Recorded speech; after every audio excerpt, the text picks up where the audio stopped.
કોંગ્રેસની પાસે કોઈ મુદ્દો હતો નહીં. એની પાસે શું હતું? બસ કે આ એસઆરઆઈ ખોટું છે, લાખો લોકોને મતથી વંચિત રાખવાની વાત કરો.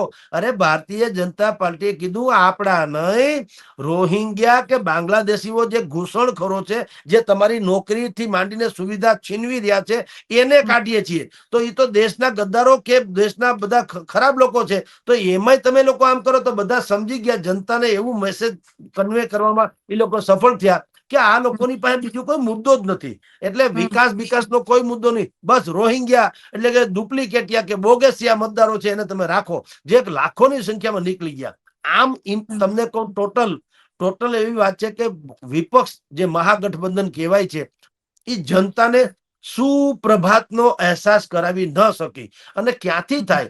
લાલુ યાદવની જે છાપ વર્ષોથી છે, આપણે બધા જાણીએ છીએ.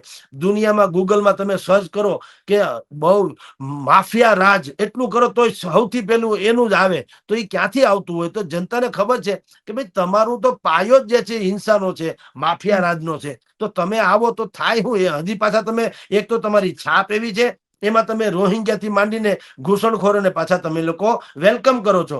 એટલે જનતાએ બિલકુલ નકારી કાઢ્યા.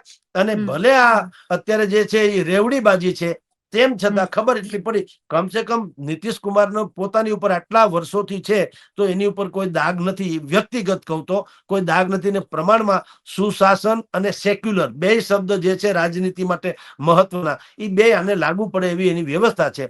આમ એને જીત જે છે એ કુનેહપૂર્વકની જીત છે. ચાણક્ય બાણક્ય નીતિ એવું કઈ છે નહીં.